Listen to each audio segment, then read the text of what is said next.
I think this mic is working. Yes, okay.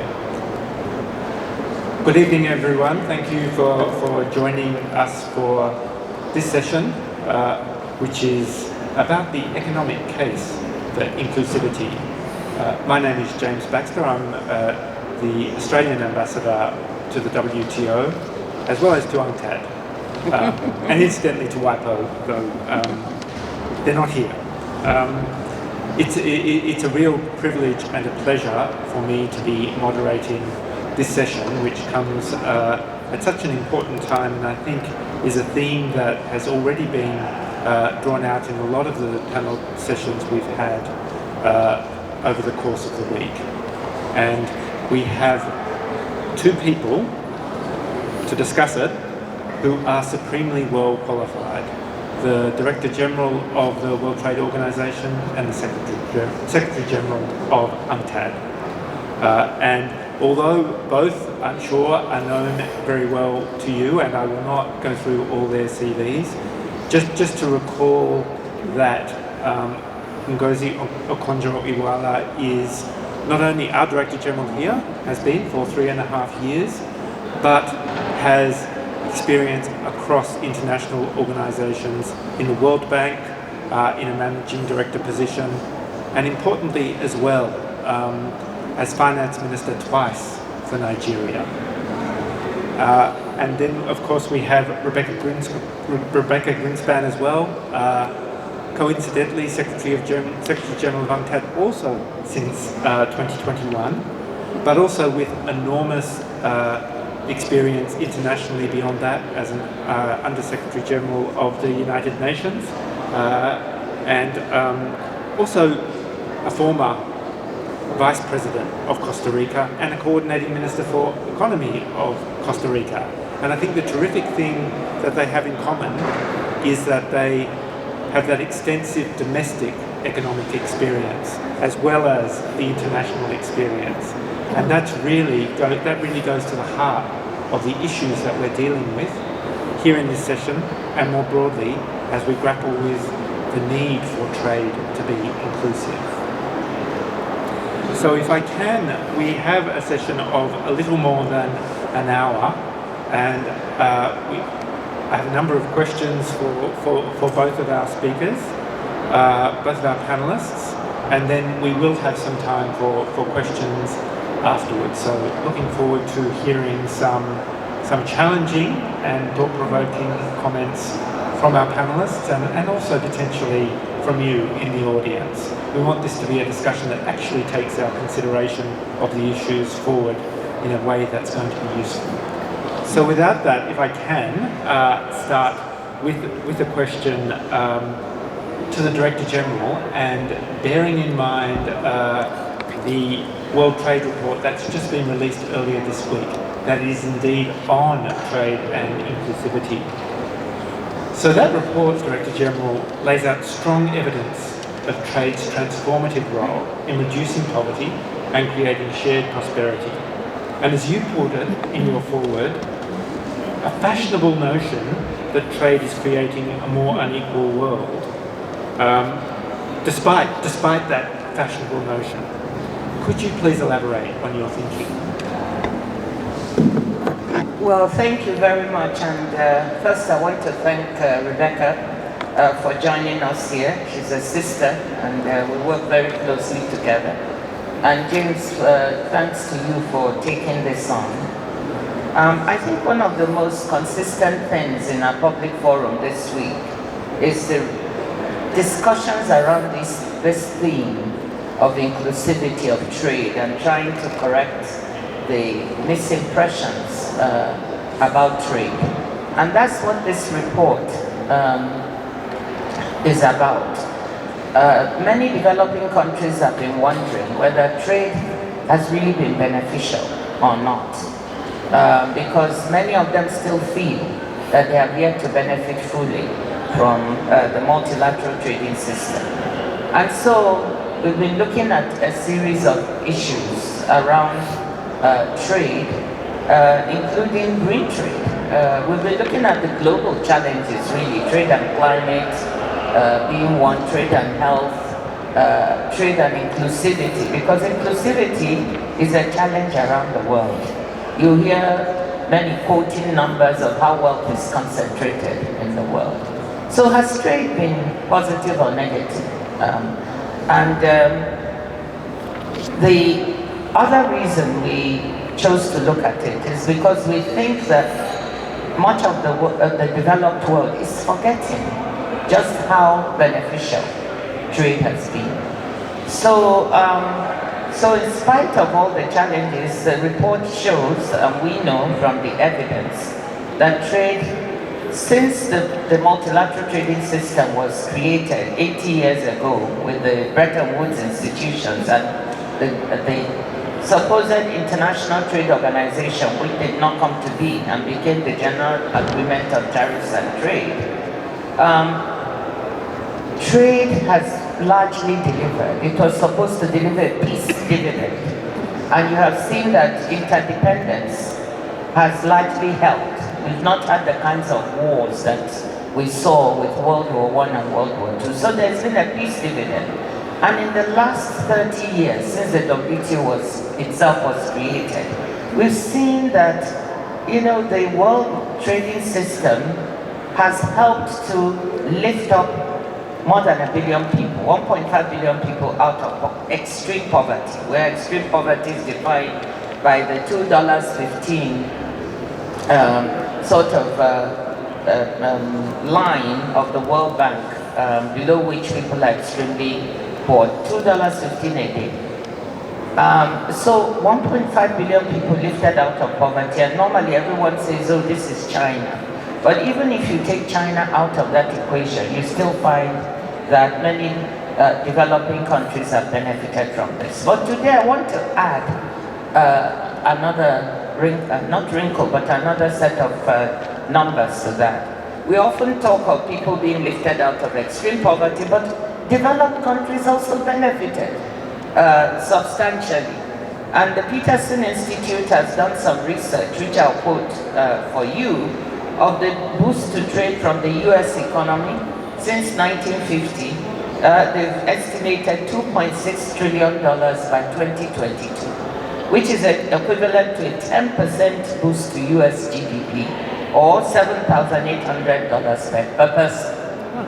So, so that's just one estimate. And in case of jobs, it is true that when the US says they've lost some jobs because as a result of trade, that there's some truth to it. They've lost, the estimate is about 2 million jobs lost to increase imports from China. But on the other hand, the US has added 6.6 million jobs elsewhere, also based on industries exporting to China and the rest of the world. And 4 million of these jobs are in services. So I just, and that's the point I've been making, that when we look at jobs lost, let's also look at jobs created in certain other parts. That's the comment I made in this morning's panel, including jobs created in services. So now, that's the point we want to make. But does that mean that trades, that there haven't been challenges to the multilateral trading system, that every country has benefited equally? No, they have not. And this is where we wanted to look at, how do we make that happen? The fact that Africa's trade share of world trade has stagnated over the years, and is still below 3%. It's about 2.4. They fell during the pandemic even more. The fact that East developed countries' share of trade is about 1%, and that has stagnated. These are things that lead us to look, what more can we do to use the same instrument of the multilateral trading system to try and correct some of these challenges of some countries being left at the margin. And there are also poor regions of rich countries that have been left, which has led to populism and all the backlash that you've heard. So I can go on to talk about that, but I just wanted to lay out the framework. Thank you very much. Thank you so much, and I think we will seek to expand on some of that thinking as we proceed. But initially, Secretary General, interested in what your perspective is on some of those findings, and what you think can be done in addition to what's already been done to drive sustainable development through trade. Thank you very much, and thank you, Ngozi, for inviting me. Thank you, James, for doing this, and thank you all of you for listening to us. Let me start by stating very clearly that I really believe that there is no possibility of sustainable development without trade and investment. I come from Costa Rica. Maybe if you are a continental country, you can think or do what some are doing, that is homeshoring, no? Not nearshoring, but homeshoring. But the majority of countries of the world that are small and medium-sized countries cannot do that. So we need trade and investment. So I think that that's the first thing. There will be nothing to be done if we don't have at least trade and investment working for us. So the real question is that if trade or not. The real question is what we do for trade, as Ngozi was saying, for trade to be more inclusive and really to live everybody. Yes? In a study that was done in UNCTAD, we looked at GDP per capita inequalities and trade per capita inequalities. Yes? And trade per capita inequalities are larger than GDP per capita inequalities. Now, that can look like a bad news, but in fact, what it tells us is how much we can do to make trade more inclusive. There are 3 billion people in the world that have no relation with trade and has not benefited from trade.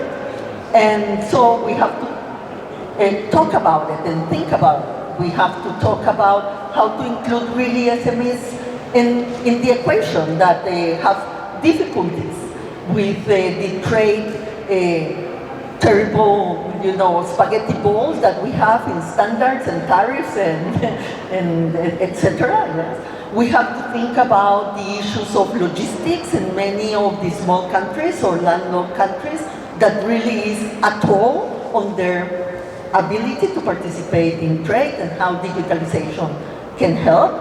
We have to talk about women and how women can benefit more from trade. So, there is a gap in terms of the promise and the benefits for many people in the world. So there are a lot of things that we should do to make that happen, for trade to be more inclusive. Let me say a second thing. In fact, when we talk about trade and inequalities, there is the within country issues and the between country issues. Yes? And there is something that we have said always, that is that probably the problem in the promise of trade and trade to be fairer and more equal for everybody is because nothing will happen by the invisible hand. Yes? You have to have a strategy. You have to have policies. And probably when many of our countries started to open up, the idea was that the only thing you had to do is to open up. And we knew, and I think that Ngozi did say very clearly, we knew that when you open up and we go into trade or into an export promotion, a strategy, there are winners and losers. The same people that went into this service employment is not the ones that lost the employment. Exactly. And we always knew that there is a reconfiguration and that you have to act on the reconfiguration. And the truth is that most of the internal policies overlooked the losers and did nothing to retrain, to reskill, to include, to make transitions, more palatable, and to diversify. There were a lot of things that we needed to do, and here is the problem of the coherence of the policy. Yeah? But it's true that at that time, and we are talking about the 80s and the 90s, The idea was that you didn't need proactive labor policies or proactive productive policies, and not doing that condemned in many countries, many sectors to a worse of condition than before. And if you don't do that, and at the same time you don't redistribute, so the benefits that brought to some were not also used to compensate the others, so the situation can get, inequalities can get, very important and politically unsustainable. And it has happened in some countries. But it's because we should not have trade? No, it's because we didn't do what we had to do to make trade really beneficial for all. And I think that this is a major point that we need to put forward. My second and last point is that in the between countries inequalities, there are other issues that have to be considered. Yes, we have to think about the rules of the game. If the rules of the game are, the fair rules that countries need to thrive. But there is also the issue of technology, of financing, and I think that technology has been a very important force for inequality. Yeah. And it's not mentioned. We only mention technology for inclusive, but no, technology can also drive inequality. So the issue of technology, of the capacities of the different countries, of being able to look at the data in a disaggregated manner. LDCs have, gone back in their GDP per capita with respect to the rest of the world today than 20 years ago. So we need to disaggregate. We say in Latin America, we say that we have to overcome the tyranny of the averages. There is a certain tyranny on the average.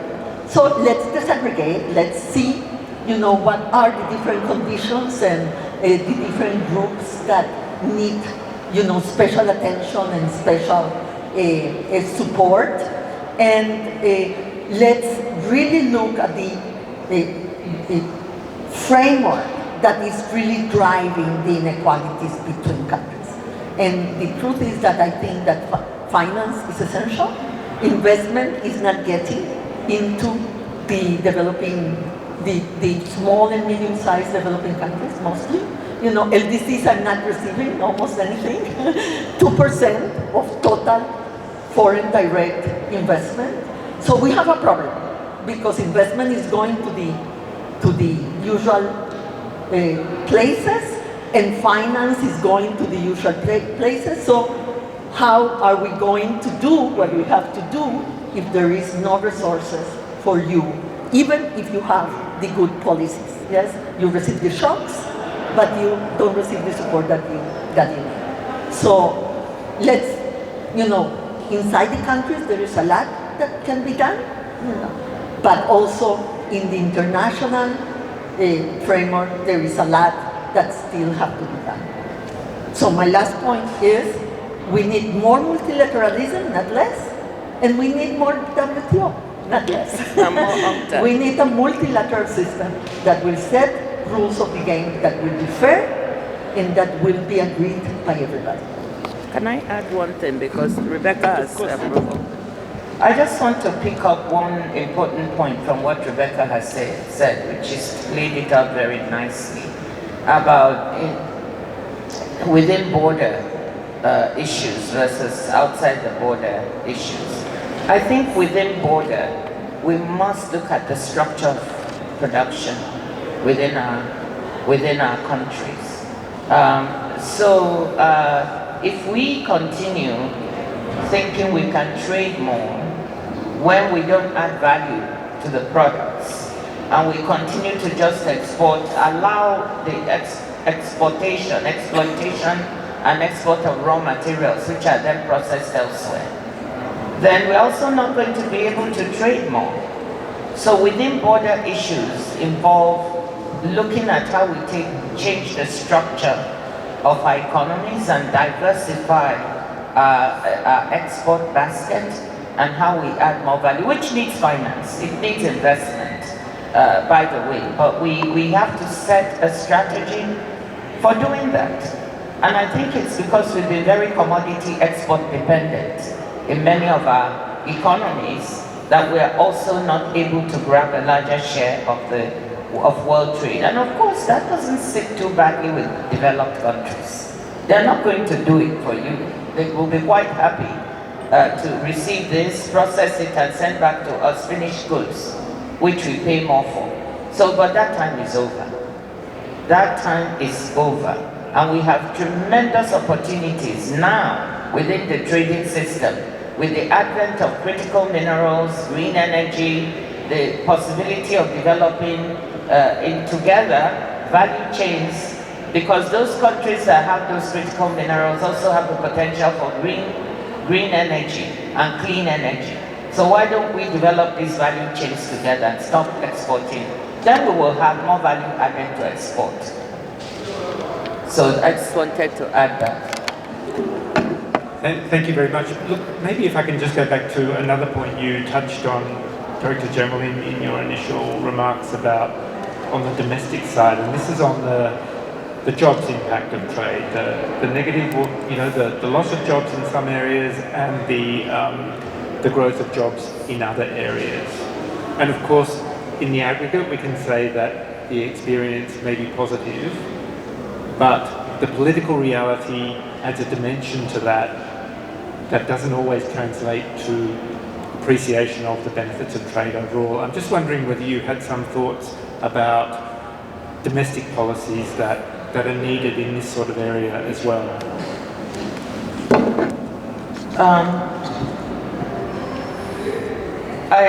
Let me, before I touch on that, let me also add that domestically, you know, Rebeca talked about the role of technology in taking away jobs, but there's also something you heard from Linda McGill this afternoon, which I want to repeat, that the role of macroeconomic policies in affecting trade policy is vital.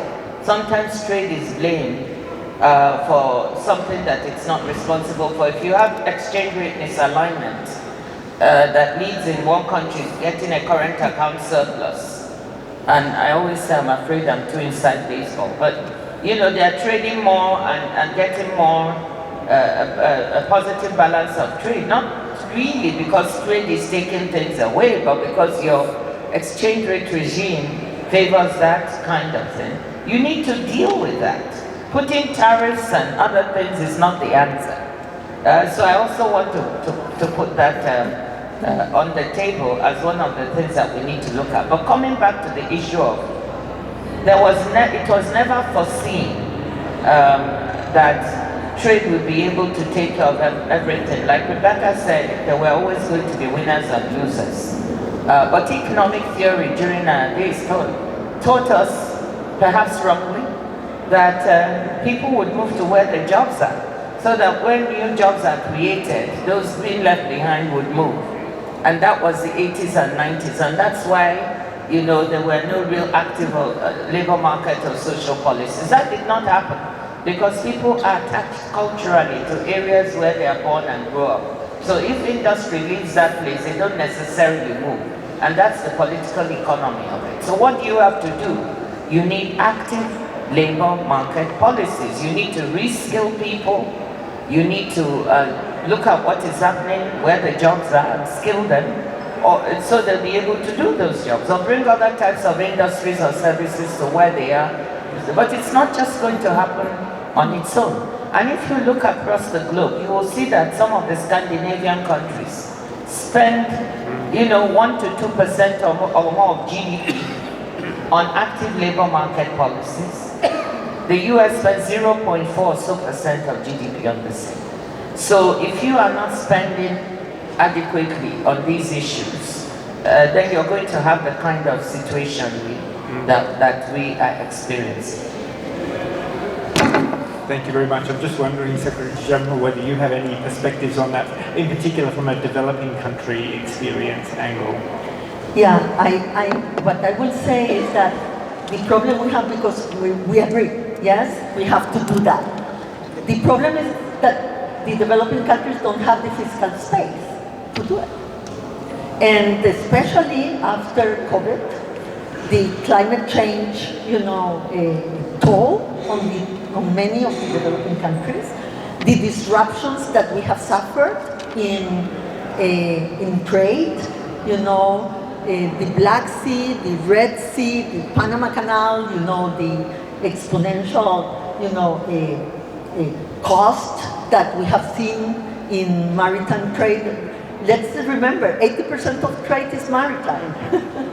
And so, it has, today, precisely that we had with the Ambassador of Denmark, a session on LDCs and digitalization. I gave some of the numbers, 6 countries have 500% more impact from any cost in logistics than the rest of the world. And so, that happened not because they did something wrong, but because the world was going into a systemic shock. And the same happened when interest rates went up. It was not of the doing of the developing countries, but it affected them equally. So the debt problem is now a real problem. In a study that we have just made, we haven't published it yet, but 3/4 of the countries in the developing world are going into worse sustainability of debt. So the sustainability of debt has deteriorated in 3/4 of the countries. I'm not saying they are about to default, yes, because then we will appear in the Financial Times tomorrow and the countries will be downgraded. So I'm not saying that. What I'm saying is that the situation has deteriorated. So they have to pay more of their exports and more of their fiscal revenue in servicing the debt. And we have given this number that 3.3 billion people in the world live in countries that are spending more in servicing the debt than on education or health. So if we think about that, and we think about the problem in the fiscal space for these countries to do proactive labor policies, diversification, productive policies, to invest in value-added, in technology, they are not investing even in education and health because the fiscal space has shrunk. So here is where we need to look at the instruments that we have in the international financial system to be able to ease the pain on these countries, for restructuring the debt and for supporting the shocks, for supporting them when they receive shocks that are systemic and not bad behavior. And let me just maybe finish here saying this very strongly, but because every time that we talk about a country that have a problem, the initial prejudice is that it's because they did something wrong. Not that maybe they did everything right, but they were affected by a structural systemic problem. And we need to open. I am not saying that they do everything right. They are bad behavior. There is bad behavior, no doubt, in the macroeconomic sphere, and I totally agree. But at least we need to differentiate, yes? And we need to support those countries and have better instruments when shocks affect them, because we lose decades of development. It's not that the time passes by and everything will get to a new equilibrium that is good. No, the equilibriums that we get to are bad. Costa Rica lost 2 decades with the debt problem in the 80s. We lost 2 decades in social progress. 2 decades. And Costa Rica was one of the good performers. So this really has to be looked also from a systemic, global problem, not only from an individual country perspective. Thank you. I think one of the things that's a really good point to pick up on. I think one of the things that both of you have sought to make a point of in your current positions is improving cooperation and coordination at the international level, and that I think reflects your very broad experience in different organisations and some of the points you've just been making about the need for coherence. I'm wondering if I could ask each of you for your thoughts on where you have been able to improve coordination and collaboration, and also where you see potential to do more for the WTO and for UNCTAD respectively. Perhaps if I could start with you, Director-General. Well, thank you. Let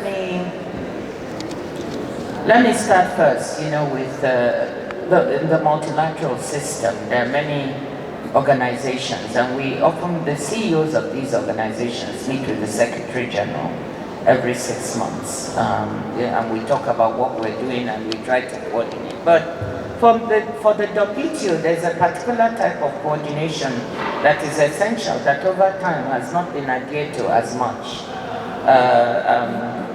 as it maybe should have been. During the financial crisis, the Great Financial Crisis, or the Great Recession, whatever you want to call it, from 2008 to 2010, I was at the World Bank and I saw a great deal of coordination with the WTO. I think Pascal was here, and Pascal was always at the World Bank and working with us on trying to look at trade finance and other issues, actually working directly with the President of the World Bank, Baxter. I just want people to know that written into the statutes of the WTO is a coherence mandate. There's a coherence mandate for the 3 Bretton Woods institutions. And I know that people at WTO are sick of hearing me say and compare and try to calibrate the WTO with the World Bank and the IMF. But there's a reason. They were created together, and that's what Indamit reminded everybody today. Why were they created together? Because of this relationship between macroeconomic policies, finance, and trade, which sometimes is forgotten. So we've tried to bring that back, to collaborate as much as we can with the World Bank, to remind ourselves of our comparative advantages and what we should be doing to help our members more together, whether it's talking about issues of debt distress and fiscal space where we have no money. Rebeca's organization can identify the problem, and the World Bank can identify.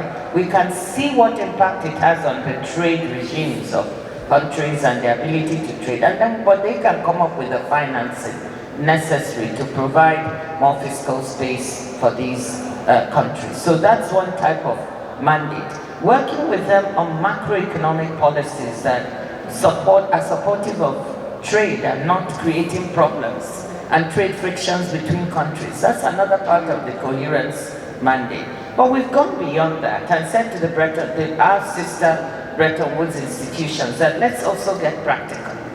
Let's take digital trade. Many developing countries might be disadvantaged, as Rebeca said, even more by technology rather than using it to bring themselves up because of the digital divide. They just don't have the digital infrastructure and they don't have the resources to put it in place. So we're collaborating with the World Bank on a pilot program in Africa with 9 countries where we're saying, let's identify the elements of the digital divide that do not allow these countries to participate in digital trade. We're making rules for e-commerce here, but many of these members don't even want to talk about it because they say, what e-commerce? When we don't have the basics. So this pilot program will enable the World Bank to put the financing needed for hard infrastructure and work with us on soft infrastructure. And by the way, UNCTAD has also done a lot of work on this, and we're not trying to repeat. So we look very much at what have they done. They've done some studies. How can we build on that? That's the mandate. I've said very clearly, let us not replicate what has been done. Each time we want to do something, let's look which agency has done the work, we use it. If we need to add to it, if there are gaps, we do that. Sometimes we also challenge each other. I called Rebeca and said, excuse me, what is this study that UNCTAD did? And what is it saying that is making my members so antsy? And she's saying, Ngozi, let me take a look.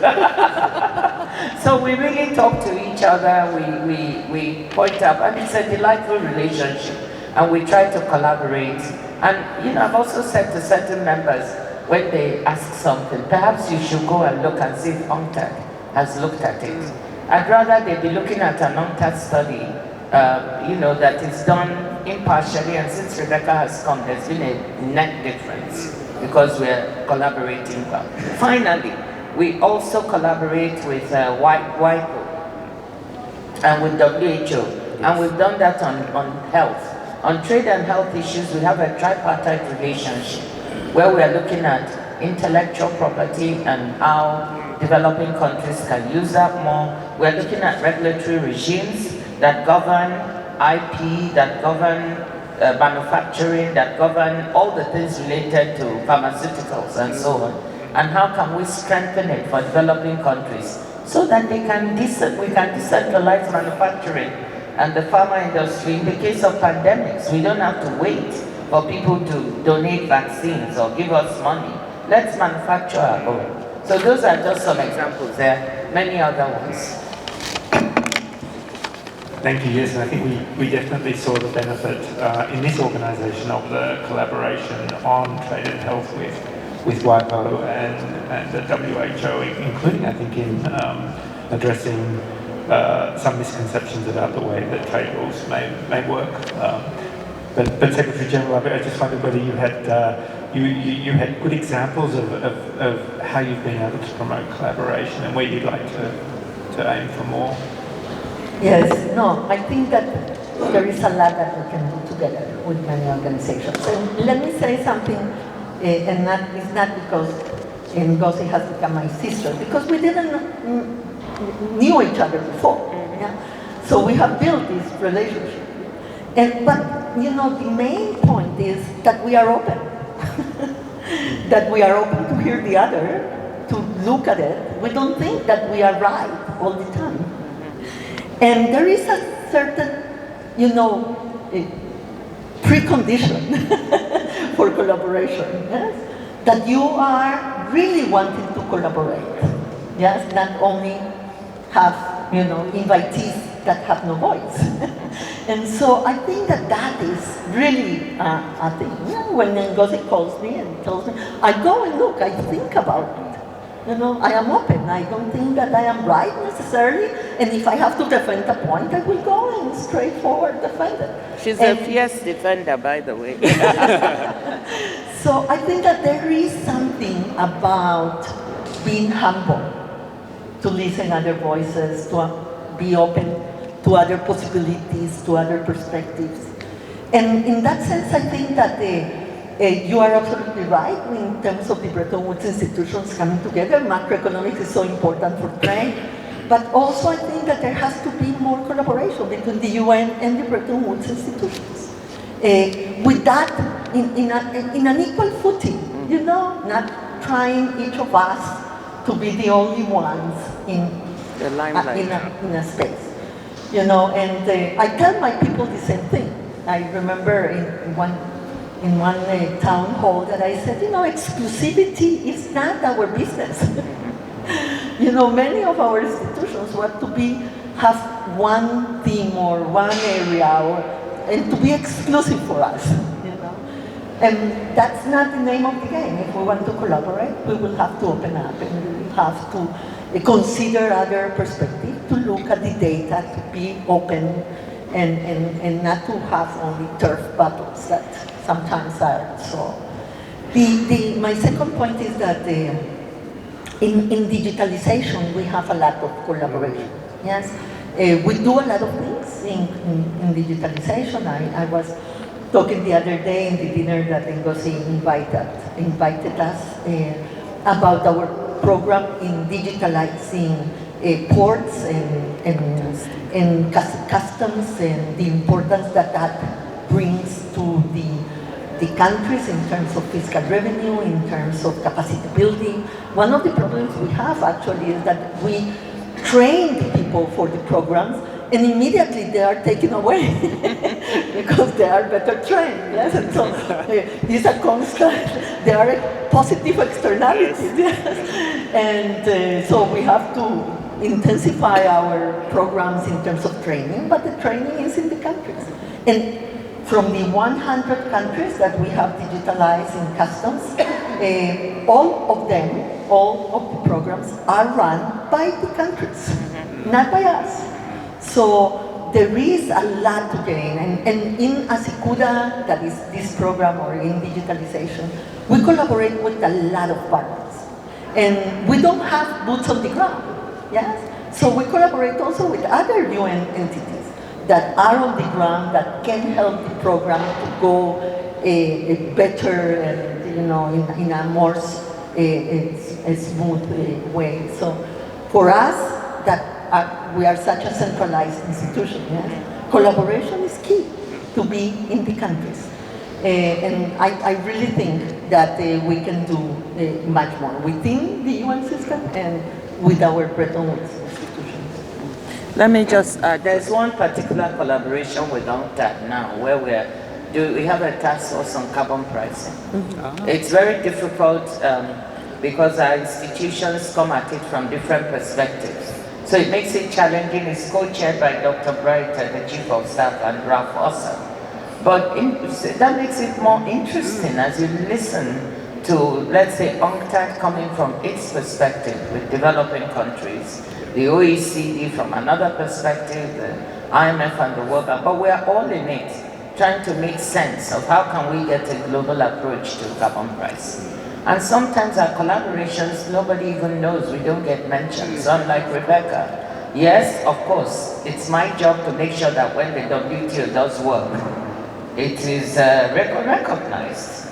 So I don't make any, I'm not shy about saying that. But there are sometimes when we don't seek the recognition. We're working with UNEP now on the plastics treaty, with a staff seconded to UNEP to help them. But most people don't know that when that treaty is negotiated, WTO would have contributed a substantial part.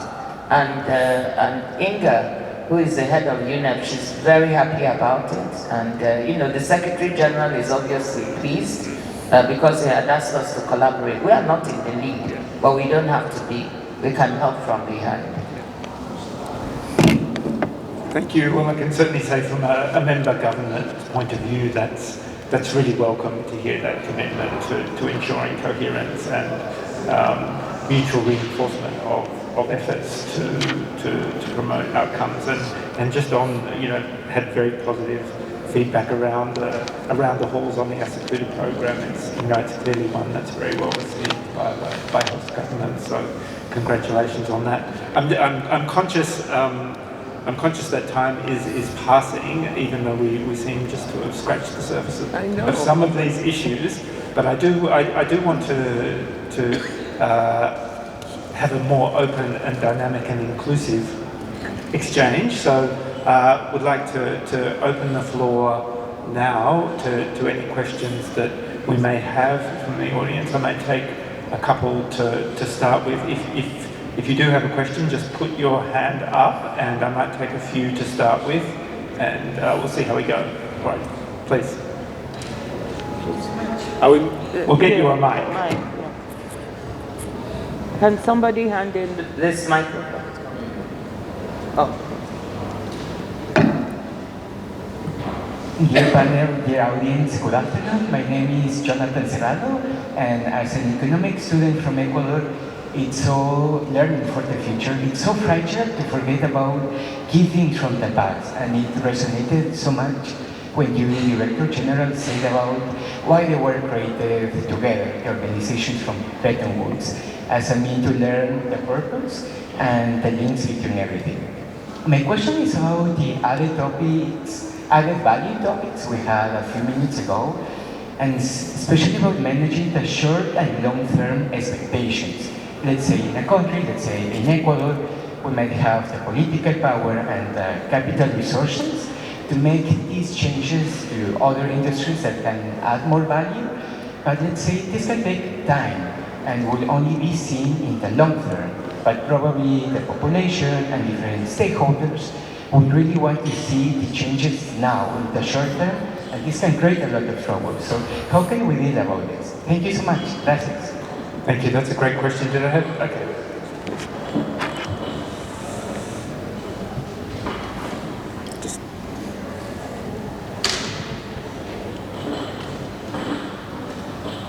Yeah, thank you very much. My name is Case Eze from Germany, and I'm super excited to be here today. Thank you, BG, for being under your tutelage.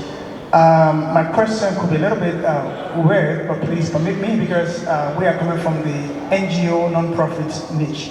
And at this point, one of the most interesting part of this forum is inclusivity. You know, when you talk about NGO, non-profit, people say, okay, what do you have to do here? Go to the UN, you won't have, this is not your space. But all through the pandemic time, the COVID, we are already networking in 32 countries, and we're still expanding.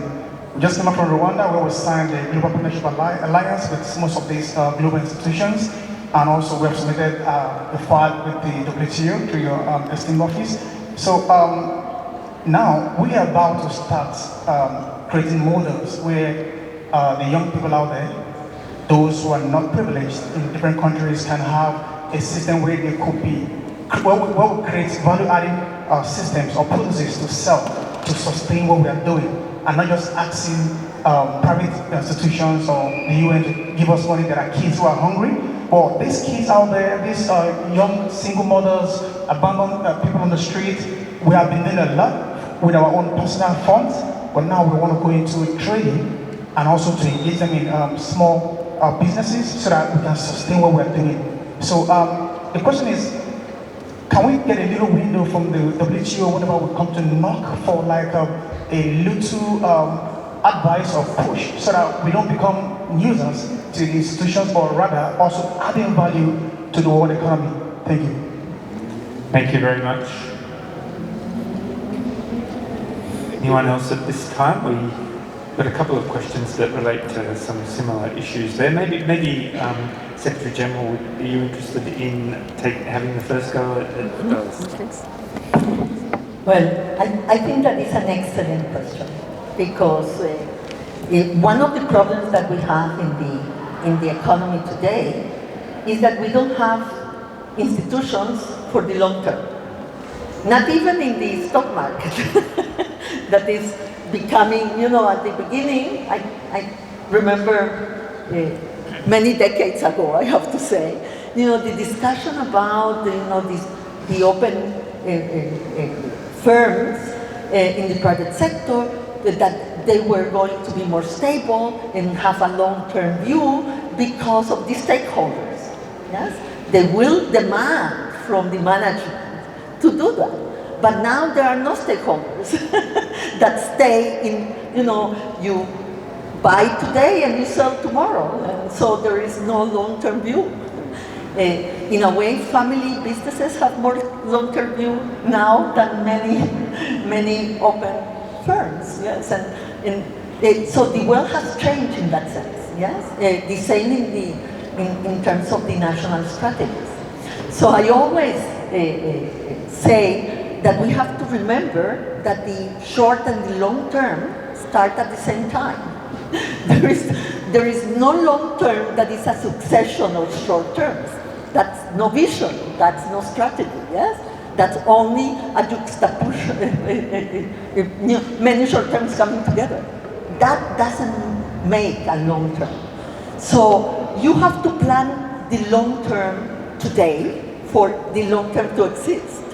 But you have to be able to design it so the short term will be sustainable for the future.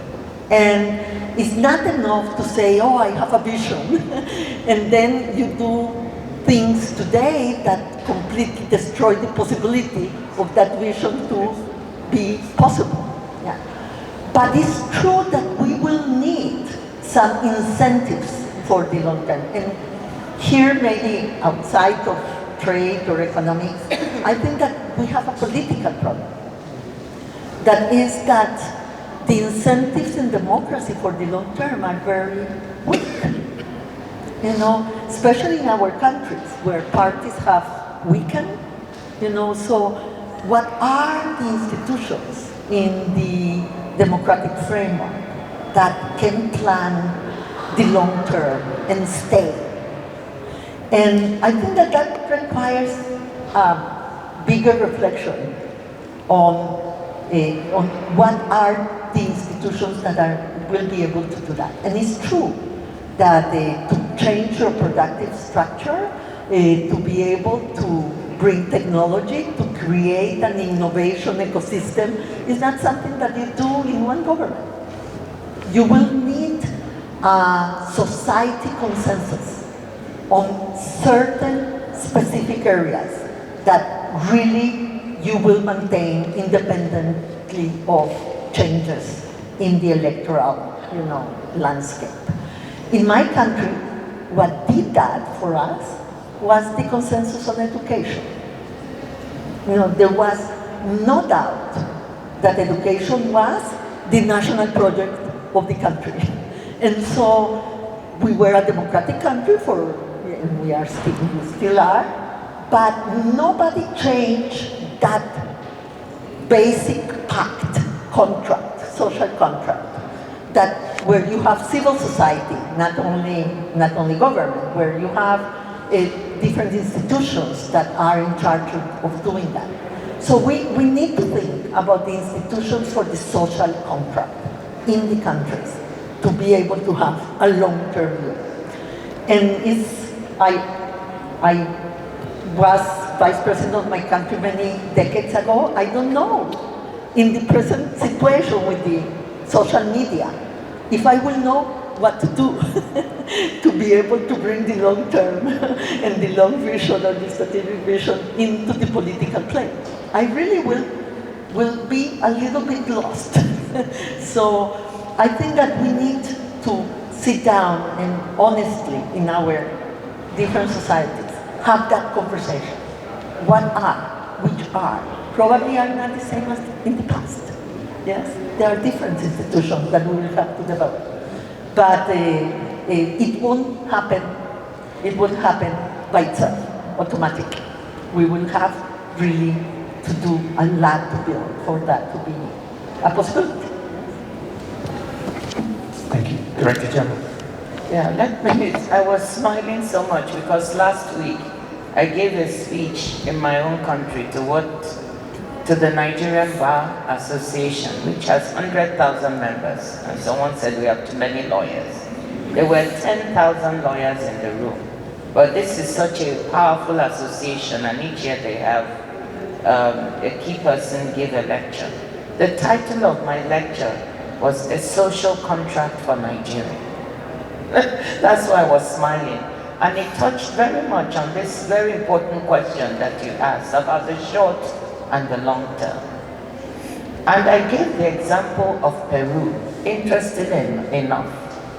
Peru's politics is pretty tough, right?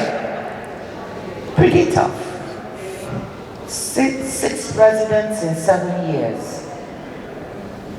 And you would think that a country like that, their economy would be a mess, to say the least.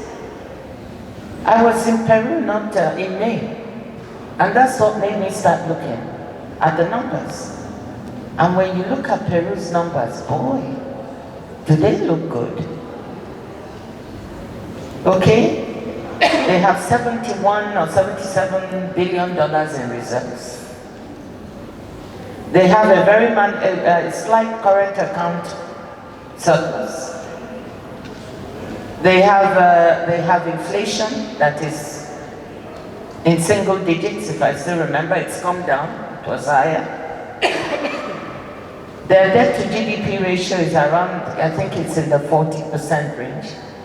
And I started asking myself, how could, of course the growth rate is relatively low now, it's about 2.5 or 2.7%. Okay? But their numbers and their fiscal and their monetary policies in good shape. And I started asking myself, how could a country with such messy politics have such good numbers and a good economy? And I started asking them. And they said their experience in the 80s, when they had had a decade or so of disastrous economic management, had led to an implicit social contract that certain institutions in the economy were not to be tampered with, no matter who was in power. The central bank must have its independence to do monetary policy. They look at the fiscal, they have fiscal rules that govern the way they manage their finances, etc. And so this enables them to have a longer term view. So it's exactly what Rebeca was saying. And I was suggesting to my country that we need to manage the short and long term better. That we need an implicit social contract. Because when I was finance minister for 7 years in 2 terms, we did all the correct reforms. Difficult structural reforms. And by the way, when you're doing that, countries, populations will take tough reforms if they see an end point. So you've got to show them where this is leading. And then you need short-term wins. So the way to manage the short-term, even during reform, is to have some programs that deliver some benefits that people can see. And we were able to do that by launching programs to support youth entrepreneurship and dedicating some amount of the budget to doing that so young people could form companies, scale them up, and women as well.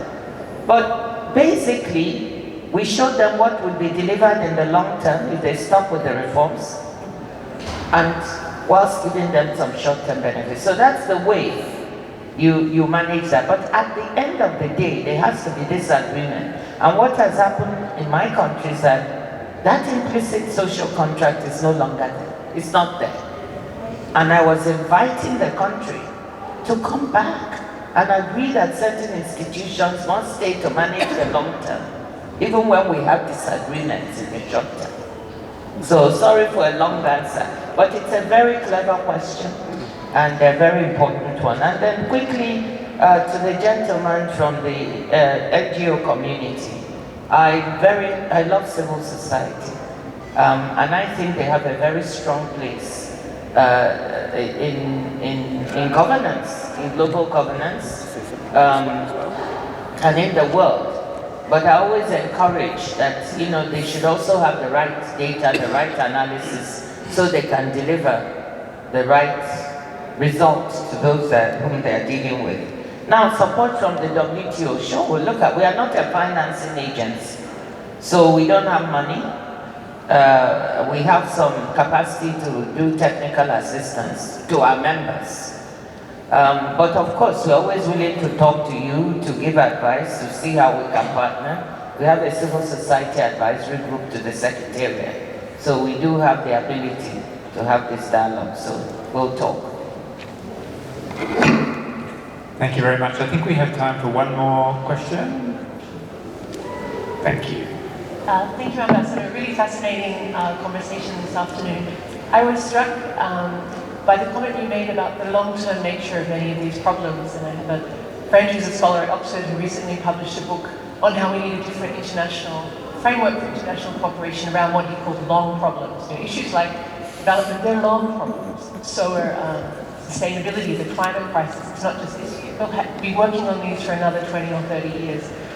So I know that most of you are very much champions of the sustainability agenda and the climate agenda, and I'd be interested in hearing how you see that fitting with sort of the economic case for inclusivity, because getting sustainability right in that context will be key to inclusivity in the long run. And obviously there are lots of challenges around ambition and fairness in that regard. It'd be interesting to see how you think of the role of your institutions in the multilateral trading system in thinking about system that's both more inclusive and more sustainable. Thank you. That is a great question. It was one I was going to ask myself, so thank you, Carolyn. Would you like to go first? Okay, let me start by an anecdote. Okay, when I was in UNDP, we had that conversation about cooperation, and there was this very strong push to be more efficient and the value for money in the aid, and cooperation sphere, something that none of us will be against, yes?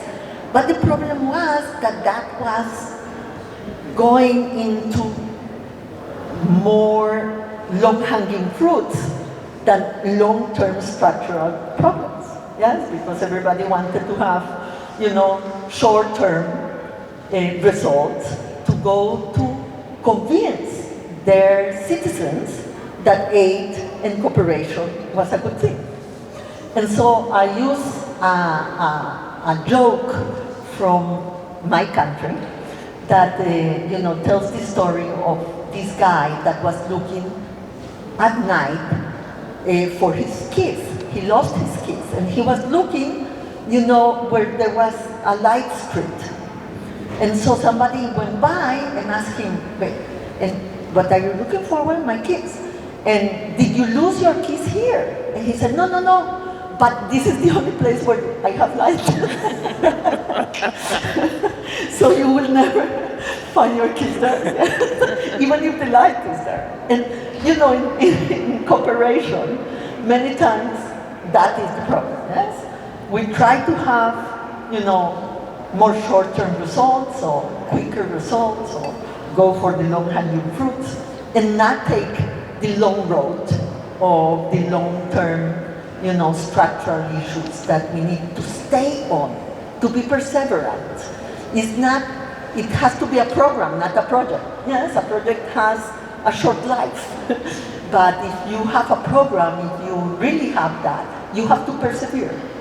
But the truth is that, international cooperation has gone away from that way of thinking.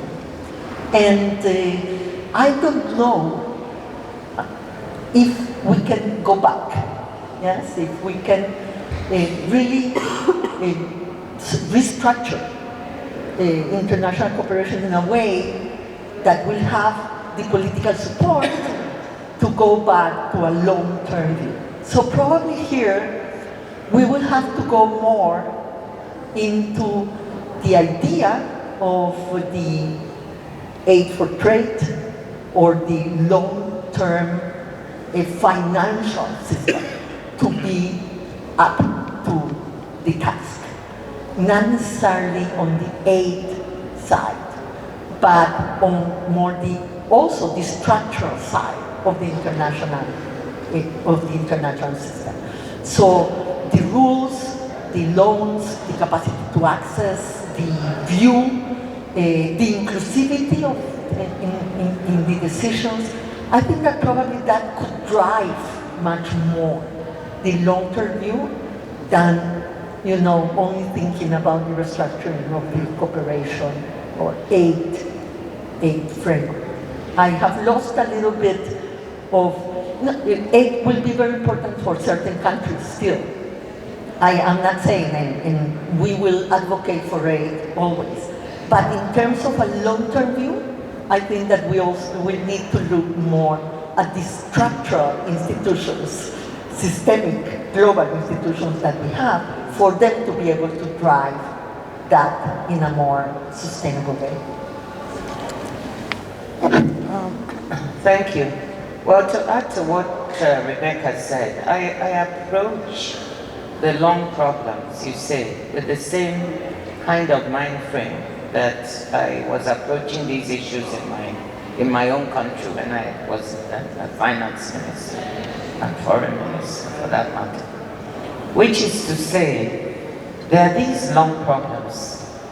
Inclusion is one of them. It's not going to get solved overnight. The climate crisis is another one that will not be. Trade and health issues are not solved overnight. They have a long-term element, but also a short-term element when you have a pandemic.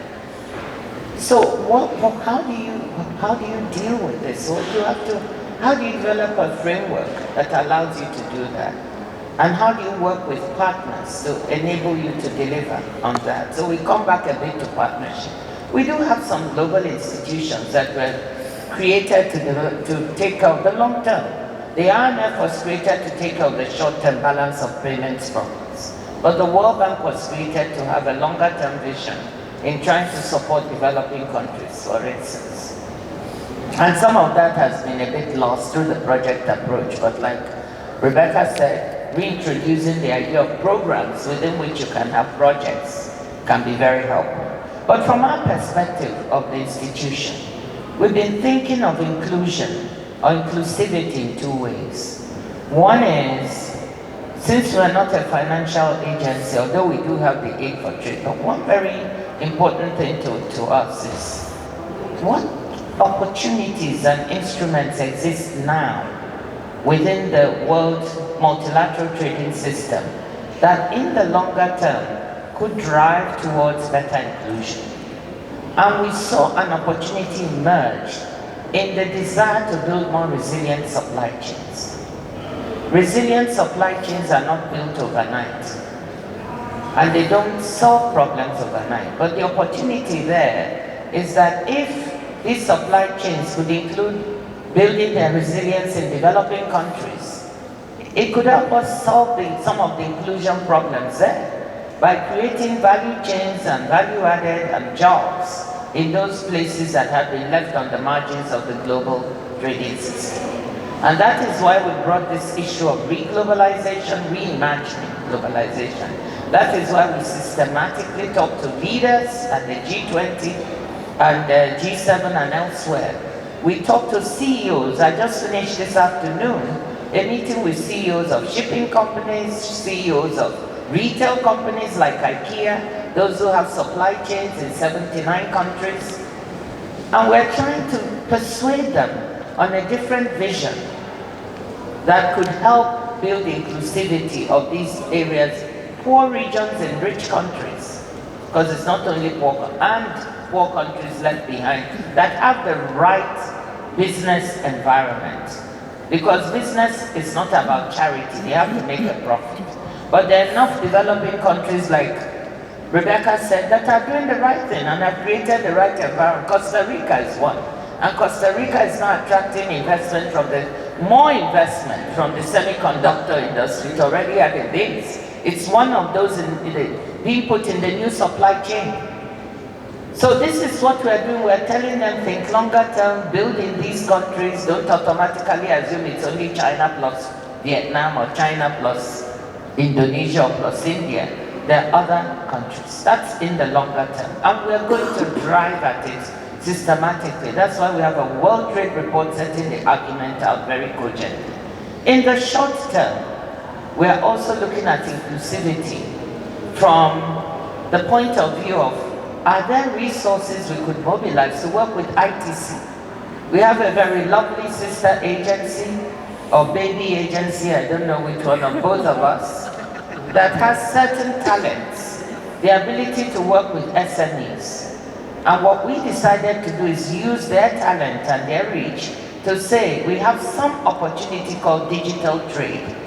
Every country I go, even in many African countries, everybody is saying the digital divide is a problem, and it is. But there are niches where youth and women are thriving in the digital space, and all they are looking for is knowledge on market, how to access markets, resources, finance, technical assistance to improve the quality of their product and meet standards, and all of that. And so we're mobilizing resources. We've just launched the Wide Fund, whose manager with ITC from W2 is Nicole with ITC working on this, $50 million, which I thought, which in W2 is a lot of money. I always joke, you know. That was why Indemit said that your announcement, where is Simon? Yesterday he was saying 1 million, it should have been £1 million.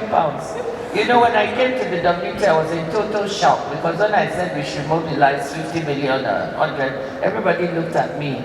This is a lot of money.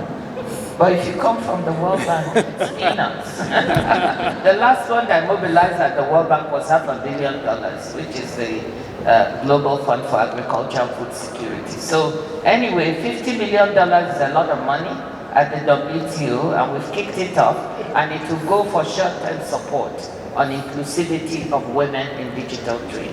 So we are doing very practical and fun things on that. Sorry? We love that. Oh, good. Okay, thank you. Well, thank you so much. I think there is an awful lot more we could cover, but we have already gone over time, so I think we'll have to finish here. I'm not going to say very much, but perhaps one plug and then a couple of observations. The plug is the World Trade Report, which is very data rich and evidence based. It's got some commentary in there too that I hope will provide a basis for a better educated discussion, perhaps, at all levels about trade and inclusivity.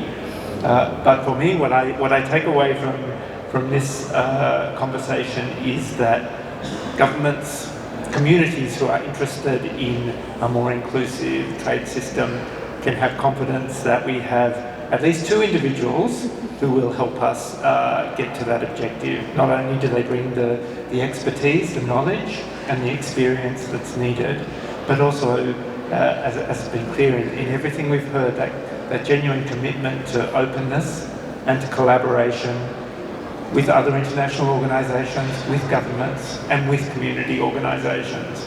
And that's what we're going to need if we're going to have a more inclusive trade system. So thank you so much to both of you for your discussion tonight, and also for the work that you are doing to help us all. Thank you. Thank you.